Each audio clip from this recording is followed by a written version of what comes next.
City Jazz Sessions is about great music, arts, and entertainment. We are located in St. Louis, Missouri, and available to performance art lovers worldwide. Follow us on YouTube, Facebook, Twitch, and Twitter. You can email us at cityjazzsessions@gmail.com.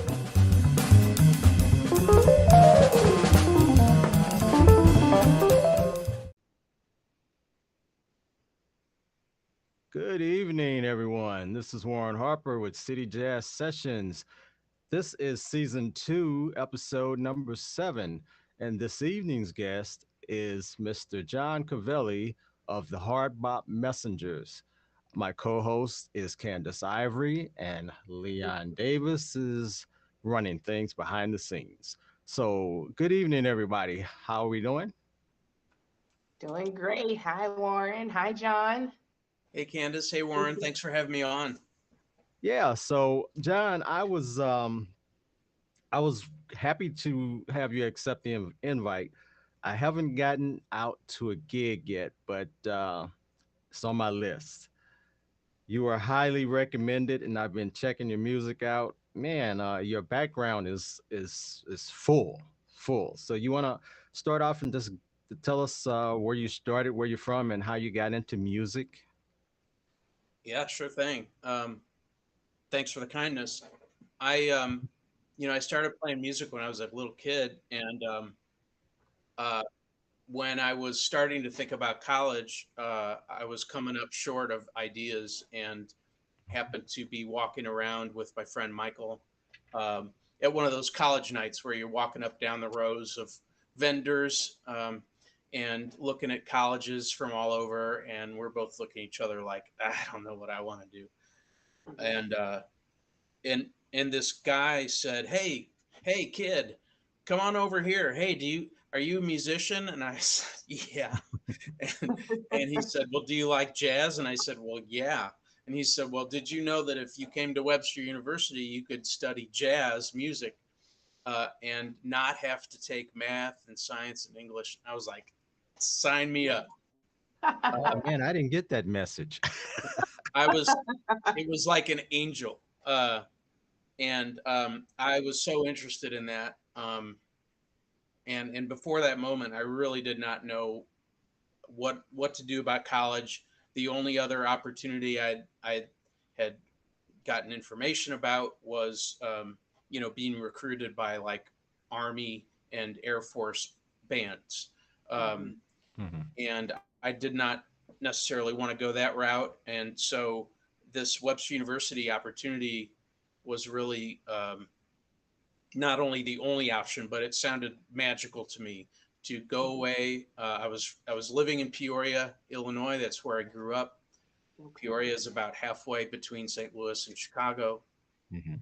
Um, I knew of St. Louis because my parents had brought us here to go to Six Flags once when I was little, and so I just thought away to college, 3 hours away, was manageable. And I tell you what, when I got here, um, and just started sampling all of the different culture, arts, film. I was like in heaven. Uh, Most notably, University City, with the Tivoli movie theater having double features every night of the week. Uh, Back then in the mid '80s, I mean, I saw every Alfred Hitchcock film there was, in the course of like 5 weeks or whatever. Um, so lots of culture here and lots of music. Definitely did my share of underage sneaking into bars to hear musicians play, and so I did my bachelor's in jazz studies, and then they asked me to stay. They gave me the graduate assistantship, and I stayed in grad school for 2 years. And then, of course, I by that time I was in a rock band that was getting to be quite popular, and hanging out, doing a lot of non-school type things with those folks, and kind of feeling like, I don't really know what a master's degree in music is for, but I know what rock and roll is for. and sign me up. And we were moving into a building down down in Midtown, which at that time was not a desirable neighborhood. We were living together. We had a bus, a big school bus that needed to be painted black. And so we had to find a garage big enough to paint this school bus black. And that's how we discovered this building that needed a lot of work, but we weren't going to do that. We were just going to move in, paint our bus. We each had a room. Actually, I had to sleep in the hallway for a while on a sleeping bag, but it was worth it because it was, you know, rock and roll. And pretty soon we were popular. You know, there were a lot of original music bands back then. We were the best unsigned band of 1990. All the other bands got signed except for us. But we were, you know, traveling around doing the Midwest circuit, you know, Lawrence, Kansas, Columbia, Kansas City. We were going up to Minneapolis, down to Tipitina's in New Orleans. We went to South by Southwest. We went to CBGB's in New York, and you know, we were just having a ball. And that was sealed the deal for me. Like, I definitely wanted to play music. You know, that was where it was at. So now, outside of the music, did you guys have to work, or what did you do for money? Well, we didn't have much money. I was actually working at a record store and eventually had to quit that because we were traveling a lot. And so, yeah, we just really didn't have much money. At that time, we could play Mississippi Nights and sell it out for a weekend, and that would pay our rent and our food for a month. And and then we'd play Kennedy's the next weekend, and that would pay for our traveling and our party favors and things. And so, you know, we didn't really have much of an idea about contributing to retirement. You know, we were just having fun, and we really thought we were going to get a record deal, and then that's rock and roll. That's all you need is a record deal. And so that's really the only future we thought of, was getting signed and traveling and playing music, and that's all we really cared about. Candace. Well, you know, I've definitely done the rock star life there. It's, you know, it's priceless. It builds camaraderie, and it definitely gives you a lot of insight into towns and people, and just, you know, a way of living. You know, I too am a jazz kid, you know, who went to the dark side. But so you ended up, you know, going and expecting this deal, which we've all been there, you know. And so what brought you back to the bop? Something brought you back to the bop. How'd you get back to the bop? Oh, it took so long. But the first signal for me was, you know, during the 90s, my wife and I raised our babies. I did have a gig with the only Latin band in town, El Caribe Tropical. But I just went to that gig and played the gig and went home. I did not go to hear other bands. I did not go networking. I didn't really check out the scene. And this was after the rock band thing was over. So it was about 2002. And I got into a band called Swing Set. We were playing like 4 nights a week and playing swing music. And I really enjoyed what we were doing. We were playing jazz standards. We were doing, you know, 40s and 50s jazz standards, and it was really great. But what happened one night after a show, I stumbled into Manja, and Dave Stone was playing. And I was mesmerized. I was born again that night. I just saw Dave. I heard Dave playing real jazz, what I considered like real gritty improvisational jazz, uh, and then I realized it was like a sit-in opportunity, and um, and so I sat in, and then I was like, oh my God, jazz as an adult, this is what I want to do now. Right. It took me years after that, a couple of years after that. Dave and I formed a quintet. We did a fundraiser at the Sheldon. Um, that was really great. What I kind of learned was a 5-piece band. It's really hard to get a good paying gig for a 5-piece band. Mm. And I had original material that I wanted to play, but um, getting guys to just show up on the spot and learn that original material, that was a little bit of an unreasonable expectation. And rehearsing is also an unreasonable expectation, in that the guys that I wanted to play with, they were all so busy with gigs that nobody could really, you know, rehearse regularly. Not like the rock and roll band that lives together. Right. That's Right. all they do is rehearse. All Yeah. you do is play and rehearse and record. Together all the time. Right, right. Mhm. So, you know, you know, over the years, I kind of, you know, rethought about it, and I played in other bands. I played in several other bands. And then by around 2017, I figured out that there was a style of jazz that I wanted to play, which was hard bop. Mhm. There could be standard songs that the jazz players knew, um, and yet were not overplayed Mhm. standards. Yeah. So off the beaten path, you know, and I'm talking about like Horace Silver mostly, Mhm. Horace Silver tunes that have amazing hard bop heads that two horns can play by reading, and then um, you know, some of these were standard literature, so the players that I would hire would know the songs. And so to me, it was sort of like the best of both worlds. I can play, I can have my 5-piece band, I can be playing really interesting, fun hard bop hits, that are standards. And so it was sort of a mixture of all of these factors that, you know, it seemed to work out that people, guys I would ask to play, they would be like, oh man, I never get to play that stuff. That sounds like fun. And I know all those songs too. And I'd be like, Right. great, because we can't rehearse. Perfect. Yeah, perfect.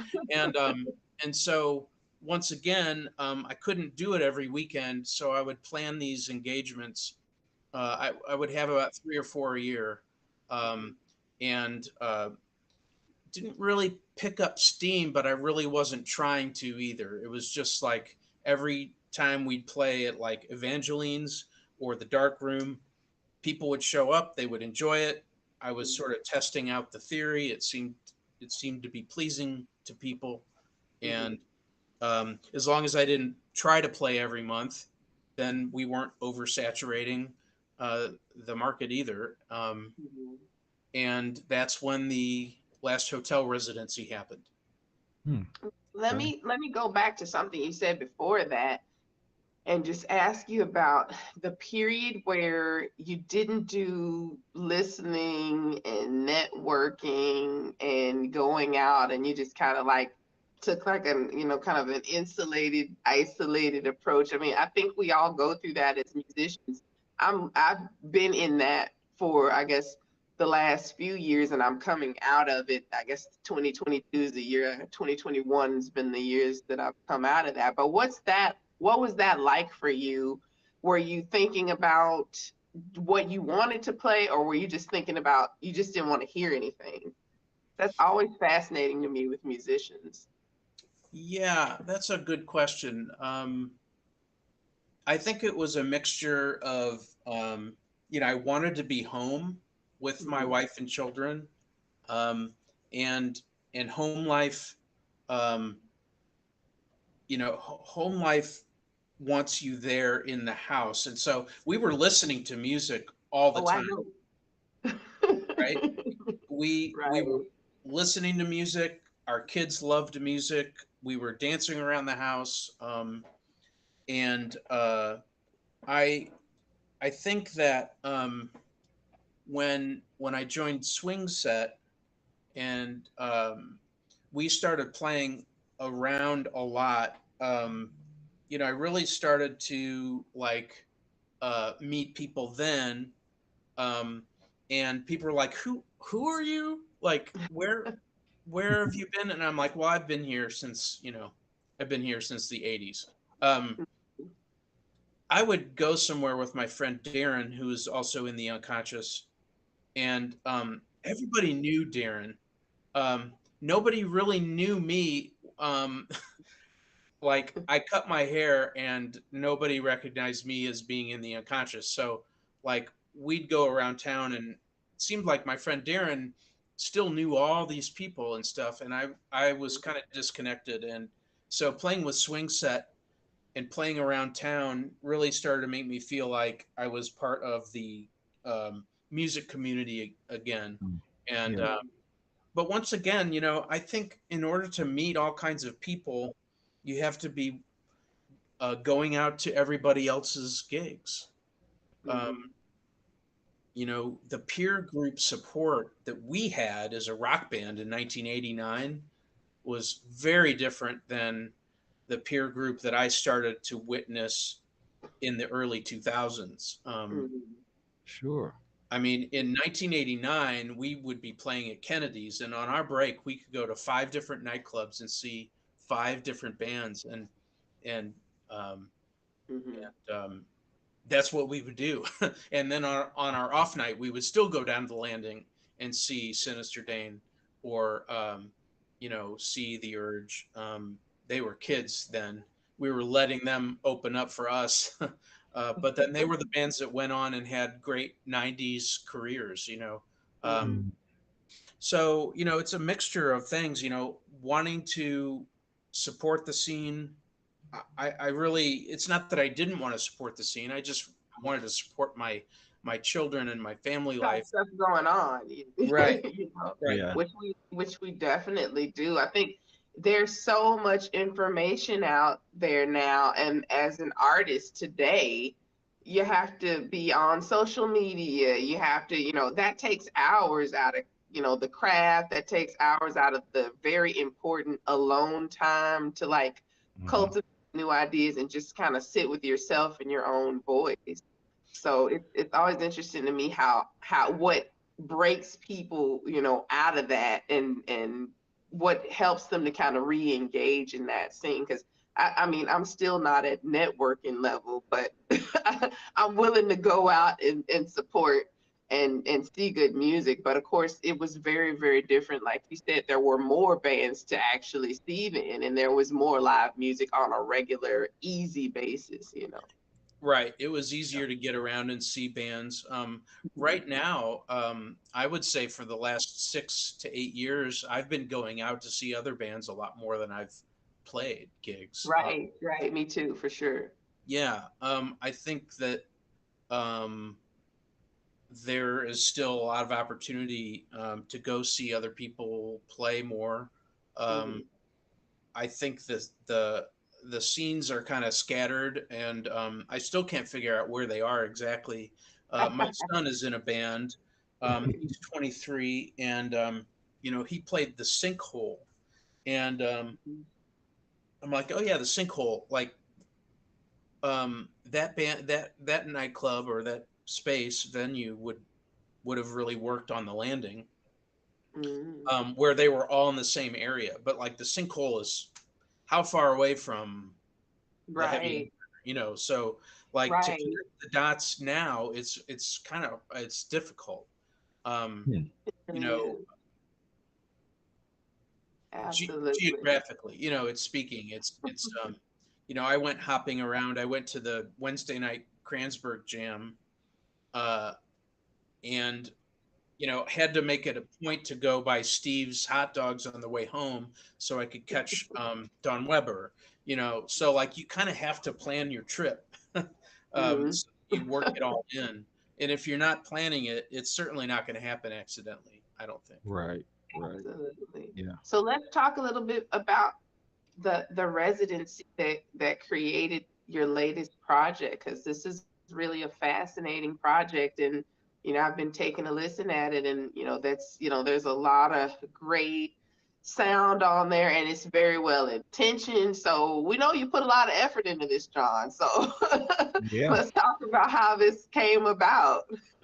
Well, thank you for listening. Cool. It's my That's pleasure. that's really the biggest thing for me, is just that people can hear this album. Um, Maybe they'll listen to the whole thing, maybe all in order, all the way through. That'd be great. Um, Well, see, well, that's something that important to note, that people need to listen to it in order, because people do a lot of skipping around. So they'll need to know this is a story. This is a whole story, and Right. they need to know how to listen to this. well, I'll tell you how it happened. I was introduced to a gentleman named Will Rogers, and Will and I were talking about jazz music in St. Louis and what a rich history the city did have. Um, However, at that current time, I felt like although the Kranzberg organization was putting jazz in Midtown and doing really amazing things for that area, there was no jazz in downtown. And he Right. said, well, my hotel is right in the middle of downtown, and I'm in charge of food and beverage at this hotel. And so why don't we have jazz in our lobby? And I said, well, I mean, that's a great idea, but I'm not talking like a trio. I'm talking like five pieces, two horns, piano, bass, drums. He's like, fine, let's do it. And I'm like, well, let me just tell you, in order to do it, pay, you gotta Right. pay these guys. And Yeah, he's that's like, the important part. yeah, but he had the vision to bring jazz back into the downtown area, and he was willing to make the investment. And so we had a really nice paying gig early from 6 to 8, 6:30 to 8. No, I'm sorry. What was it? Six to 8:30. That's right. 6 to 8:30. So guys they could have another gig later. Uh, and so it really worked out. It was called the early show. Hmm. The early show at the last hotel was where people would come and listen to some jazz while they had their happy hour cocktail. They would meet people after work and meet in the lobby of the last hotel, listen to some music, have a drink, and decide what are we going to do tonight. Um, Right. they would eat at the restaurant and then say, what are we going to do? It was like the landing spot to figure out what you're going to do next. Um, and so we tried it and it worked. It was great for 6 months. We were there every Friday night until March 13th, and Sounds that like a good residency. it Yeah, was it great, is. and it was So wonderful, and it was my first ever in my whole career.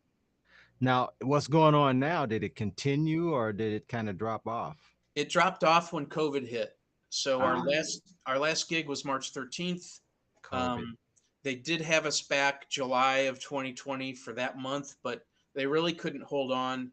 Um, I don't want to speak for management there, but five guys in a band, it was COVID.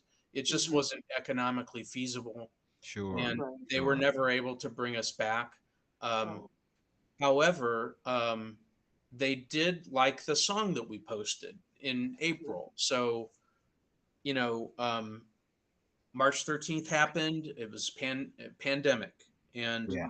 I Yeah. had already written a song uh, that reminded me of the lobby and the things that I saw in the lobby um, while performing there. And so in April, we decided to do one of those pandemic videos where it's Zoom and there's five boxes and everybody's in their basement playing their own instrument, but it's all put together. And Right. so we did our pandemic video, our quarantine video of that song, The Lobby. Um, and the hotel loved it, so they posted it on their Facebook page, Oh, Okay. and the response was really great. And mhm. so here we were in April, May of COVID, and it did not look like anything was coming back anytime soon. Yeah. And so I started writing more music. I think the idea that I really didn't care if anybody heard this music, I really didn't worry about whether it was good or not. And so I had no constraints. I had no, like, my usual lack of confidence was not an issue because I didn't even think anybody would ever hear this music. I was writing it to make me remember how cool that hotel was. Uh, Right. how amazing the valet parkers were, the way they would run back and forth to park cars. I would remember the characters that I would see in the hotel. Because I would do a lot of people watching while the guys are jamming, and Right. so I was writing music that just reminded me of the vibe, and within 6 months I had most of the music written and thought, I think I have an album. Um, if I would ever even have the nerve to record it, I would have it. Now let's get a little insight into your process. So this is uh, a semi-passion project at what I'm hearing, John, and Yeah. that this project was, just inspired to kind of reconnect with that musical spark, which I feel that way about my last album, Love Music. That was definitely about, like, let me find what I like about doing this job of music. Let me reconnect with that. So what was your process like for the writing? Because you've obviously got a quintet. But did you want to listen to other quintets, or did you have a band in mind? Were you thinking Messengers? Were you thinking Horace Silver, who you mentioned earlier? Like, what was your process, and were you just kind of sitting at the piano, or were you sitting, with the trombone? Let me know how your process was. I I had already heard all this jazz for years and years that I loved so much, especially Horace Silver, Clifford Brown, Lee Morgan. And I was sitting at the piano and just literally putting my hands down on the keys and listening for what might remind me of something. And musical ideas just sort of came out, um, because, like I said, I really wasn't worried about whether this was going to become something. Um, so I wasn't editing or judging what was coming out. And I was hearing horns playing melodies, and I was hearing rhythm section.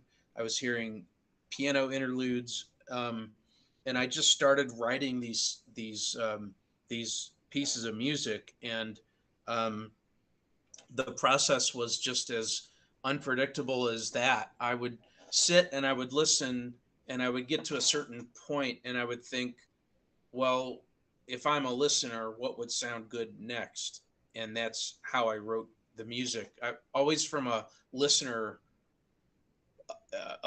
ear. Mhm. I'm pretty limited when it comes to harmonic concept. In college, even though I was studying music, I was daydreaming quite a bit and goofing off a lot, and not I really. like how candid you are about it too, John. You like, look, I wasn't paying attention. I had stuff I wanted to do. We Sounds appreciate the like me in candid because school. people need to know that, these things don't just happen like overnight. You weren't just like super driven about, like, oh, let me figure out how I'm gonna do this. It was a more laid back process for you. That's really important to know. Yeah, and laid back, and also, like I said, my limitations at the piano, um, really kind of, uh, they put me into situations where, I wasn't making things very complicated because I didn't really have the knowledge to do that, and so I sort of accidentally, made my way through the pathway of a song, and I would get to the end and I would think, I think that's the end. And then, magically, um, when I met Matt Krieg, the vocalist, uh, I realized that all this time that I was writing music, I was also having ideas in my head about characters. and thinking, maybe someday someone might write a play about the hotel. And I started writing character backgrounds and storylines. And then I met Matt. And Matt and I sat and had coffee one day and talked about jazz and all kinds of music and our backgrounds. And he liked a certain brand of vocals that was not polished, and Mhm. more and human, not perfect. And we both kind of were on the same wavelength there. And I started writing these storylines into lyrics, and we would then get together and I would say, well, here's this melody. I have this melody, ba, ba, ba, da, da, da, da, da, da, da, and then here's these lyrics. Do you think these lyrics fit this melody? And he would say, meet me at the lobby at the last hotel. The vibe is amazing. And I'm like, and it just fit right together that that easily. And You know what that sounds like, John? They got a word for it. Vocalese. Right. yes, yes. Someone told me that, and I hadn't even thought about it. But my friend Joe Policastro, is a Chicago bassist with his group, and he was like the first musician that I shared the rough mixes with. And I said, Mhm. "What do you think of this?" And he's like, "Oh yeah, that's like vocalese, like Bob Doro." Yep. Um, and I was like, "Oh, wow, okay." I didn't even think about that, but you're right. That's the name for it. And Oh yeah. uh, It's funny that you should say Matt isn't, really partial to the shine of vocals because on, meeting friends, his voice really does stand out and just does have a polish to it. And it's just kind of like you can see the story, you can see the lobby, and so it definitely does give it is a very visual album in that way, in Yeah. the way that you've, crafted the lyrics. So It thank you, definitely is. thank you. I appreciate that. Um, So, John, you had like what, 10 tracks on the album? 9 on the vinyl, and Okay. then 10. I'm sorry, 2 bonus tracks on the digital platform or CD. So 11 in total. Gotcha. And we call those other 2 bonus tracks or whatever. But uh, the So, which are your favorites? Just curious. yes, I want to um, know that too. well, it's it's so funny that you say that, because when I hear one of the songs I'll be like, I think that's my favorite, and then I'll hear another and I'm like, I really like that one too. um, I did have to decide about which ones get on the LP record, Mm-hmm. and I pretty much knew that those 9 songs were necessary for the storyline. um, Hmm.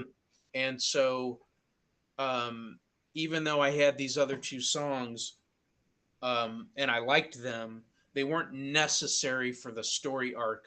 Uh, Hmm. and so I kind of had to decide which ones make it on the vinyl, and then which will be the other 2 left over for bonus tracks. They're really all my favorites.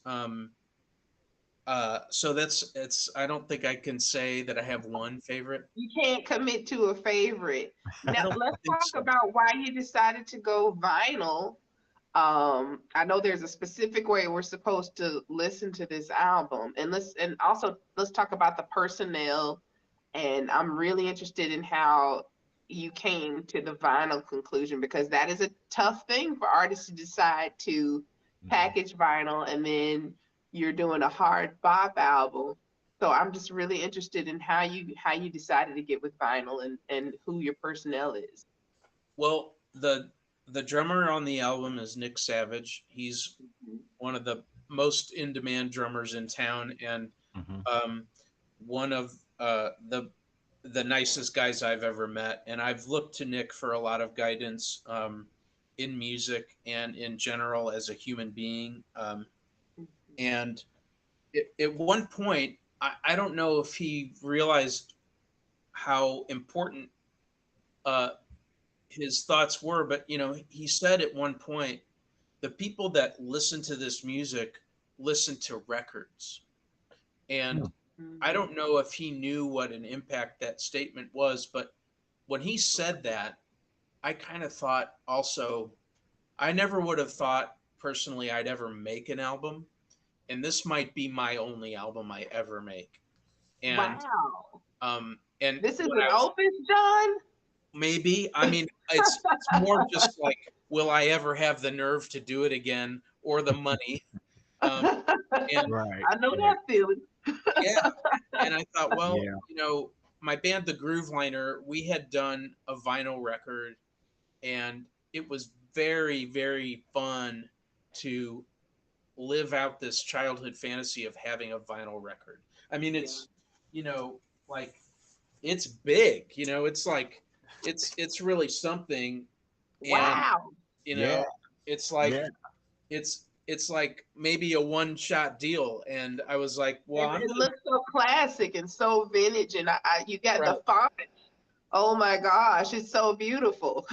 Yeah, it's Will Horton is the designer, and John Schmidt is the photographer, and they did Awesome. such amazing work on this. And and so I was like, I'm just gonna do this whole thing as much as I can, because it just might be my one and only. And so, Go big or go home. go big or go home. I'm not much into the gray area. And so I decided I wanted to go with vinyl. Um, and that was that. I mean, it was very difficult um, to go through with that and follow through with vinyl, because um, there's something that happened in that supply chain right before COVID, Right. um, that Yeah. that had really disrupted the market, which was, when you make a vinyl pressing, you start with a lacquer plate, and that plate is cut on a lathe. Well, there was one company in Japan manufacturing like 90% of the world's supply of lacquer blanks, and that factory had a fire and it burnt to the ground. Oh Wow. my. And so worldwide, getting lacquer blanks to make vinyl records, it wasn't happening. And then COVID hit. And also the big record houses, Capitol, EMI, Sony, they stopped making vinyl records. Yeah. And at one point, and then decided that it was coming back. And so you had all these disruptions to indie record making, which I'm an indie, um, right? You had the big record companies crowding out all of the indies because they wanted, Taylor Swift has to have her album on vinyl, so push everybody else out of the way because Taylor Swift wants her album on vinyl. So you had a lack of materials, and you had a lack of facilities that could make vinyl, all contributing to this Wow. very long lead time for someone to get their record done. And I was looking at 8-month lead times, 10-month lead times. So that was kind of a difficult thing to live with. Like, I'm going to make this record in July of 2021, but I can't have it come out till June of 2022. Wow. That was just that was a big commitment for me. Yeah. But it all worked out. The record actually wasn't available in June after all. It's always great to wait, Yeah, I just got these in the mail today. And so, what is this? Really?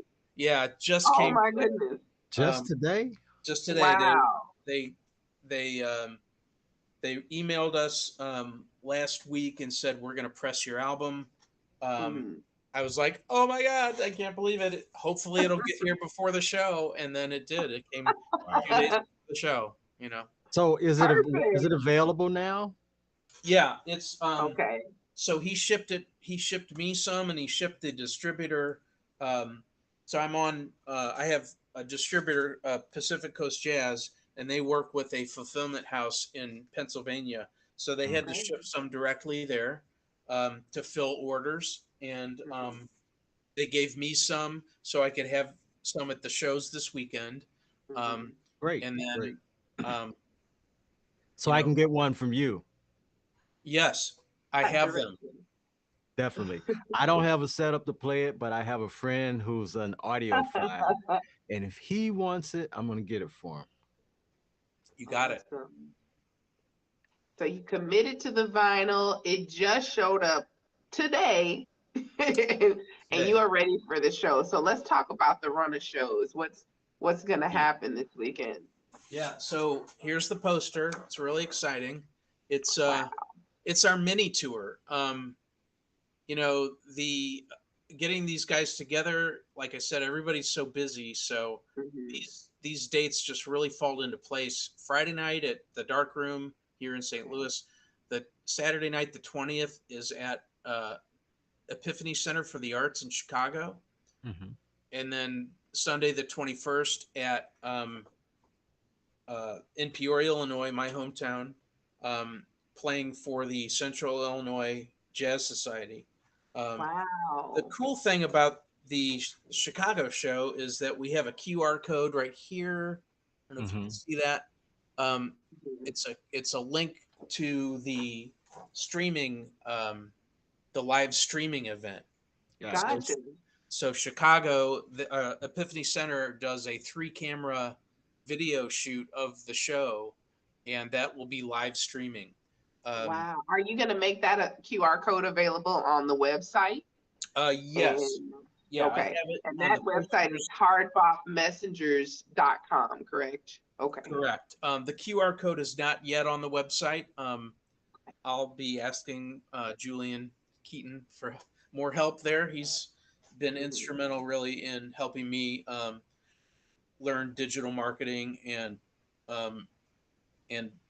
how to work in this modern music business. Right. And so he's been a big help, and I'll be asking him, how do I get this QR code up on the website? I can He's an so amazing relate. guy, so he'll know. Yeah, that doesn't sound like a big deal for a tech guy. Right. Right. So you've got this run of shows this weekend, and your quintet. Is there anything specific? You seem really, really thoughtful and intentional about this. So why have you picked the venues that you've chosen? So the Dark Room was, for me, the only place I wanted to play, and it's just the right size. It's not huge, it's not teeny weeny, and it's like the best jazz venue in St. Louis, of its type. It's casual. It's not like stuffy. Not stuffy. I don't want it to sound negative, but like, right. when I'm at Jazz St. Louis, I'm sitting up straight. But the Dark Room, like, I was comfortable already at the Dark Room. I felt, because I go there a lot to hang out, and I thought, I don't want to be nervous. I want to be at home and comfortable, and the Dark Room was just like the logical place. Gotcha. Epiphany Center was a place that Will Buchanan mentioned. Will and Janet Evera, his wife, they have played at the Epiphany Center a number of times, and he suggested that I reach out to that venue, and so I did, and it just so happens that the owner was a friend of mine back in the Rock Band days in 1989. And so I was able to book us there. And then the Peoria gig also fell right into place because, I reached out to the Central Illinois Jazz Society and begged, please give me a shot, and let us. Well, it's kind of a hometown thing for you. So it's hometown boy makes good with his quintet. So they're going to naturally want to see you, right? Yeah. I was very lucky though, because they liked the music. That was really a special moment when the guy that was kind of arguing on my behalf at the board meeting said, well, I love the music and this other guy does, but we need board approval. And I'll tell you how the voting goes. And every 5 minutes, he'd be like, one more person loves the album. 5 minutes later, uh, I just played it for another person on the board, and they love the album. And so one by one, everybody loved the album, and they all voted yes. And then I was like, yes, it worked out. And that it's all in the same weekend just magically fell into place. Like I said, all of these guys have other gigs and families and jobs, and I think there's only one weekend out of the year I'm going to get these guys together, and then it all just worked out. That's so Wow. awesome. Cool. So what do you after this little mini tour you got going on, what's next? What's coming up next for you? Well, in the near future, we're going to release another single that we recorded back in November and hadn't released yet. Matt and I are going to start work on our next couple of shows. We're going to start to venture out into territory where we are reimagining some other types of music into a hard bop format. So we're excited about that. And then we're also probably going to work towards something that was tested in April at Washington University. The head of the dance department at Wash U, his name is Cecil Slaughter. He choreographed 2 selections from this album and had them on his spring show. Wow, that's great. And so modern dance choreographed to the recorded music, and it was a success. Wow. Yeah. That's really awesome. It was so exciting to be a guest composer. Hadn't really thought of myself as a composer until that moment when I saw in the program my name and a paragraph about the guest composer. I was really kind of blown away, and then we met when school was out, and he said that the students really loved the music. It really worked well on stage. They had ideas of character development when they were dancing, and just a lot of really good feedback from them, and the audience really responded too. And so we're planning to perform the entire album on stage with a live band and full choreographed. And I don't know how much of this I can talk about yet, but Maria Majors has an organization called the St. Louis Rhythm Collaborative. And so Cecil and Maria and I are going to work towards bringing this to the stage full scale. I think St. Louis is going to be a mini Broadway the way things are going. That's so exciting. And congratulations on that, John. One question I have, and this ties in directly into that because I wanted to circle back to the vinyl, because there is a way to listen to this record, and you've even kind of engineered it so people have to listen to it in that way, especially if they get the vinyl. And so this kind of ties into, I guess, your next projects happening and the way you want people to envision your music. So talk to us about how we're supposed to receive this music. Well, I think the thing you're talking about is the fact that there's no spaces on the record, right? To just drop the needle. And I don't know how much of that you can see just with my camera and stuff, but in order to save space for more decibels and more sound on the vinyl, we got rid of the spaces between the songs. If you listen continuously, you will hear a space between each song, but you cannot see the space well enough to really drop the needle. And so, Wow. um, although the intention was to save decibel space, that is volume potential, Mhm. it's also uh, in conception sort of meant um, uh, to promote someone listening to an entire side of the album. Okay, Mhm. gotcha. So That when way, they're though, listening, John, are you want them to be in deep thought? Are they to be cooking? How do you want people to listen to this album? so any way they want. There Okay. is a story being told. However, uh, I just had a review done on the album by Scott Yanow. He's a very well known jazz historian, and he Hmm. says that the songs stand on their own as songs.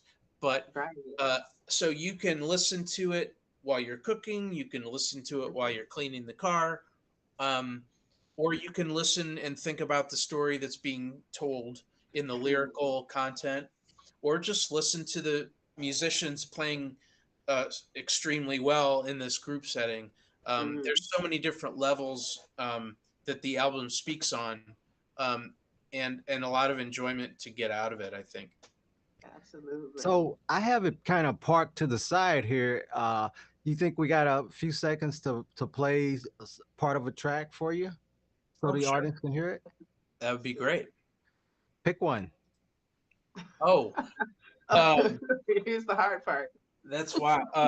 So,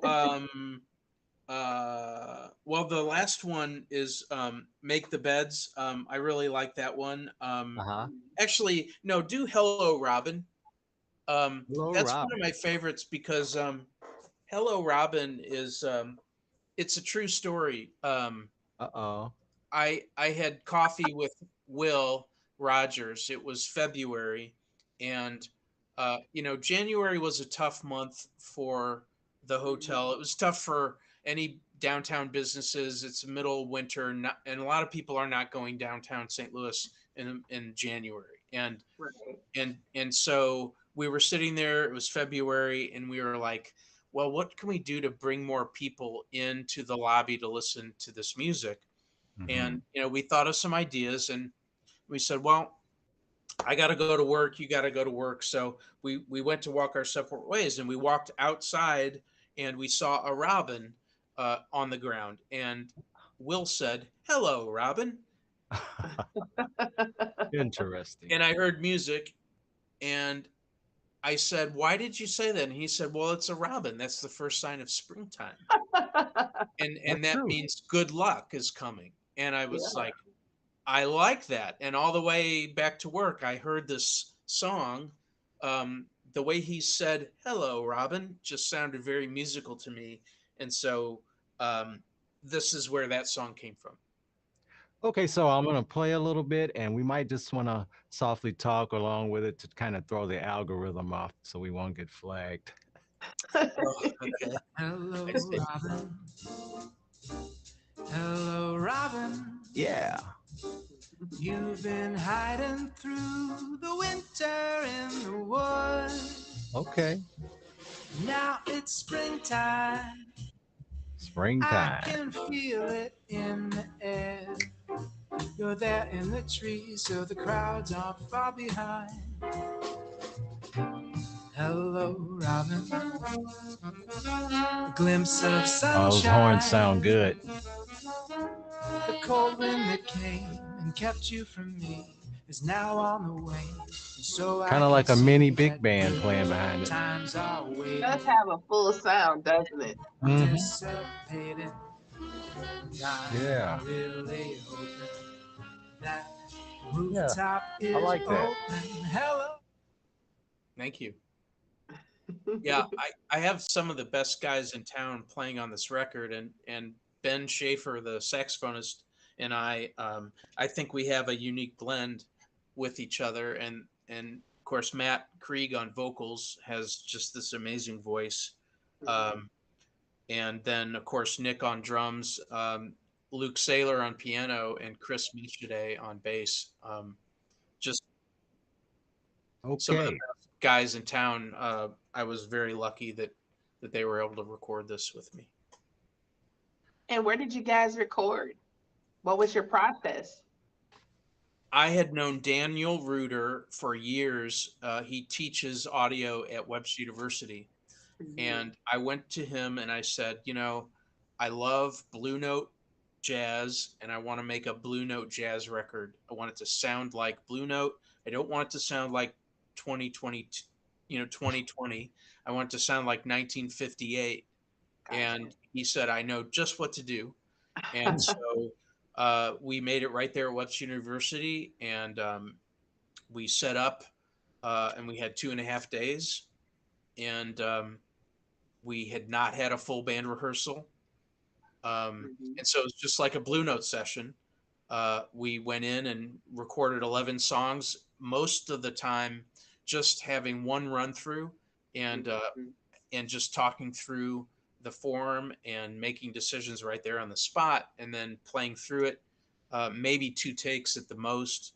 And then Matt came right here to my basement and did the vocals a month later. So that's how it all came together. And what we had. I mean, we couldn't go back and do anything. You wanted that traditional kind of real and raw, in the moment sounding. I think you definitely achieved that. So thank you guys for for that. You definitely achieved that first take, richness there. Thank you. Thank you. Well, John, we really appreciate you coming on, spending some time with us. It was a great interview, and we'd like to definitely catch up with you after your next project. So anything else you want to say before we close out? Well, I just want to thank you guys for listening to the music. Like I said before, it's rare to get someone to listen to the whole album or to an entire album these days. So I applaud you both, and I thank you both for having me on and listening to me talk. And I really enjoyed our time together. All right, we appreciate you. At this time, we're just going to close. So maybe I'll. Yes, we got to talk about what's the website, John? It's hardbopmessengers.com. Hardbopmessengers.com. And of course, we're on Facebook. We have a Facebook page, which is basically Hard Bop Messengers, and Instagram, Hard Bop Messengers. It's all pretty simple. If you can remember those 3 words, you'll find us. Can do.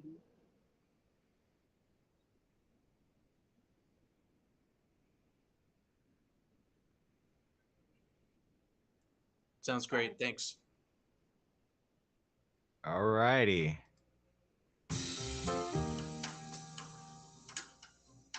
Rooftop View.